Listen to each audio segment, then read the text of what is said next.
that's me messing about with the Captain America suit for the video. And also different forms of lighting. I can turn on, yep, on this one. Ooh. Ooh. Light almost fell. I would like to point out that I have taken down my glorious Pixar shelf just to display the shield for you guys. Even though the Pixar shelf was just 4 Onward pop figures, a 10-inch WatchGrach and Buzz and Woody pop figures. But still. And I'm going to film this video on a bit of an angle just so that you can see the gorgeous shield that is behind me. So any film form fans, any big film form fans will know that my favourite Avenger is Captain America. I think he's super cool. I really love the suit, the shield, everything about him. But also, I love Chris Evans. So put the two together, you just get like a bowl of just awesomeness. So I rewatched the First Avenger, you know, since this is what we're doing in the series.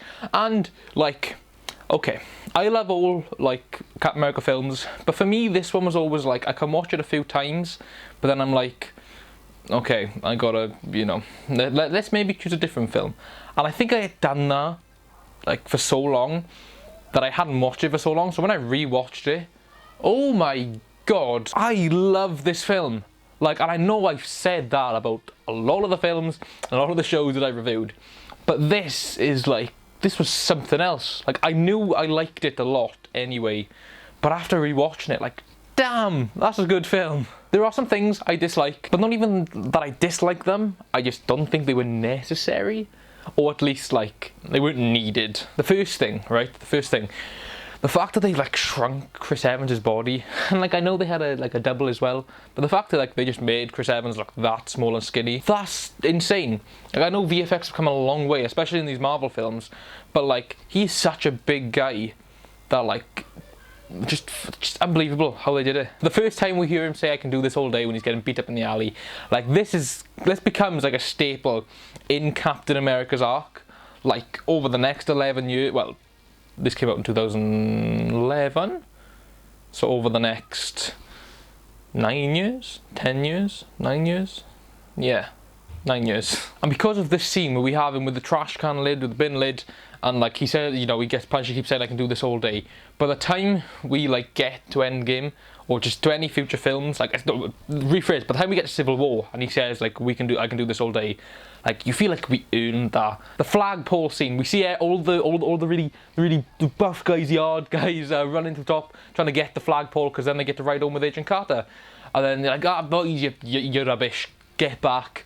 And then Steve gives it a go, and they're like, I told you to get back, and he's just like, no, I'm gonna pull this out, yeah, push it over. The only logical way to do it, takes the flag, ignores all the soldiers, all the captains, jumps in the car with Peggy, and you're just like, my man, you're like you know that, like, you know from the start, like there's something between Peggy and Steve, like you just know, even if you don't read the comics, right? But the fact that he's such, like, he'll always take orders. He will never say, oh no, I'm not going to do this for my country. Like, if someone tells him to do something, he will do it, okay? But at this point, he was just like, why are all these guys just so, like, there for, like, being the, why? Like, being the muscle. Like, yeah, he's telling me to come here, but that's because he's seen all these idiots try and get that pole. So I don't even care. I'm going to grab this pole, I'm going to get on with Carter, and I'm going to relax for, like, the next, I don't know, hour or so. Because, like, that's what it is, and it's so perfectly done that you really feel like, yeah, he kind of disobeyed orders, like he was telling him to get you and he didn't, and he just kind of ignored everyone as he was walking past. But, like, you don't care because you were like he deserves that ride home, like he deserves it. The grenade, another thing. Before he gets all buff and sweaty and hench, right? Before all of that, he is just a really skinny, dainty man who, you know, can barely, he can't punch straight, right? But a decoy grenade gets thrown in. A decoy grenade, that's like a real thing that actually does, like, explosions, isn't it? I think, I don't know. A fake grenade gets thrown in, a prop. And they shout grenade and everyone just runs. Steve straight curls up in the fetal position on top of the grenade, tells everyone to just run, and he himself sacrifices himself. Now bear in mind, he's just skin and bones, right? He's just skin and bones. But he did that. Nobody else did. They're all buff, they all got all the muscle. But the man without nothing, he did that. He put his life on the line for everyone else. And again, it's just these things building forward to the end. Like, the reason why he ends up being worthy, these are the reasons why. And then I just feel like the biggest, like, motivation and the biggest message of this film is that he gets super soldier serum, he's given a costume, and he's out on, I don't know about TV, not too much TV, but you know, on the radio, he's out doing shows, he's out making movies, he is this Captain America, like, movie star idol, he is the Uncle Sam of, you know, of, I was going to say that generation, but Uncle Sam is the Uncle Sam of that generation. You get what I mean. And he does all this stuff that he's told to do. He's got the script on his shield, and he's doing all these fake movies that, no, he doesn't want to be a fake hero that everyone knows him for. He wants to be a real hero in the shadows. He wants to be a Ninja Turtle, basically. Teenage Mutant Ninja Turtles, heroes in a half shell. Where was I? Steve goes out on his own to rescue all of the captured soldiers. He goes and rescues his best friend Bucky, and he brings them all back. He walks it there and back with them, and he brings them all back. Even after, like, the near-death experience of going to save them, he still wants to go back, and a group of men go with him because, like, they respect him that much. Just think about it, no one respected him other than Bucky, okay, and Peggy.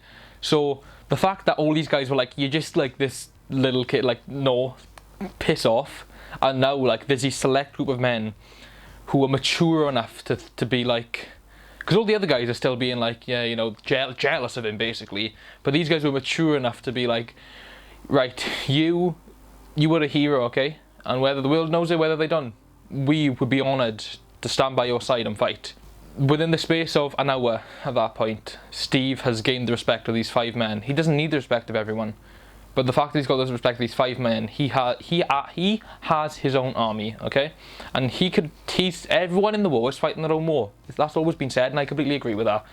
So the fact that Steve has got these 5 people to trust him, rely on him, like, that's storytelling. And I know that you can easily get that and be like, oh, that's like based off a true story in the war, because there were lots of things like that, like the film 1917, like, that's fantastic and that's based off a true story. But this, it is, for all intents and purposes, and literally is, a superhero movie, so it's got to be far-fetched. But just how grounded it is, like, yeah, he's the super soldier. He can chase cars, right? He can hold down helicopters, but his morals are very noble and are very much morals that a human can have. So now we slither into what I don't like, but it just wasn't needed. So immediately after he gets jacked up, after he gets the super soldier serum, he just straight goes chasing cars. Now, I know that, again, I talked about his morals, like, that's something he would try and do anyway, but he's just been given this, right?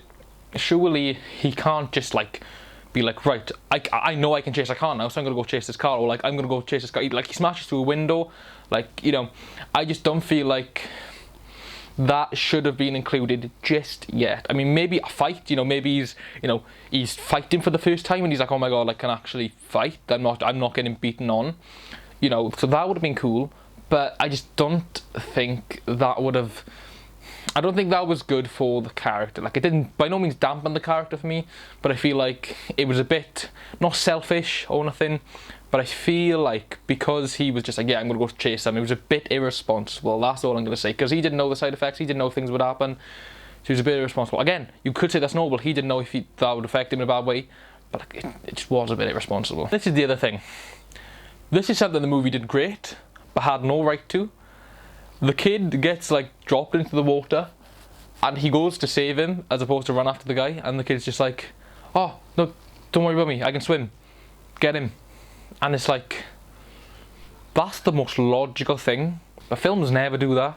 Like, there'll be a kid, right, who will be like, you know, he like lost his mother or something, and a superhero will stop doing something to go help him, which shows them morals, whatever. But this kid was just like, bro, I can swim, I'm like 8, I can swim, just go get him. And it's like, films don't do that, because like, it's always like the kids in the film are always like helpless, but this kid was just like, yeah, bro, I can swim, why are you helping me and not chasing that mother beep, right? Like, seriously. And yeah, Steve just runs off and this kid swims, and it's like, good on the kid, but I just don't like it, because that's not how movies are meant to work. The kids are meant to be in distress.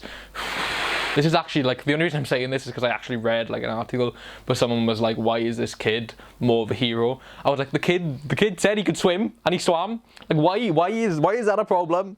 Oh, yeah, that's not an issue I have, but I found the article hilarious, and yeah. The First Avenger is a fantastic film, okay? It was the last film that came out before Avengers, okay? Even though it took place back in the 1940s during World War II. And I think that was perfect, because when we saw Iron Man, it was in the modern day. When we saw Hulk, it was in the modern day. When we saw Thor, even though it happened in space most of the part, well, not even that, most part was on Earth, but, you know, modern day. I feel like if they started with Captain America back in 1945, people wouldn't have, like, grasped onto the superhero film concept, because they had Spider-Man, they had the Dark Knight, okay? And, you know, they did well. But then if Marvel Studios were going, or Paramount as well, were saying, we're going to do this thing as well, and they start during war, then maybe people would have thought, right, well, yeah, he's a superhero, but we're showing a superhero in a real life hero's position. So it's like, why is this meant to be... It'll be entertaining, it'll be good, but how can we have more of this? And even though with Iron Man we didn't expect more, but I hope you guys get what I mean. It's hard for me to explain, but I'm glad that this was the last one before Avengers, because even if people didn't like that film as much, the Avengers you surely liked. So I feel like it was a good positioning, and it fit really, really nicely. So thank you guys so much for watching this video. If you did enjoy it, please be sure to subscribe. We are very close to 2,000 subscribers, and with your help we can get there and do this giveaway that we've been talking about for weeks. We upload videos every Wednesday and Saturday at 6:30 PM BST, or if it calls for it, any other day throughout the week. But mainly Wednesday, Saturday, 6:30 PM BST. Hope you guys did enjoy. Avengers is the next one. It's actually pretty funny because this review on the MCU is the First Avenger, and the next review is going to be the First Avengers, so we'll see how that goes. Thank you guys so much for watching, and I will see you all very soon. Goodbye. Turn that off as well.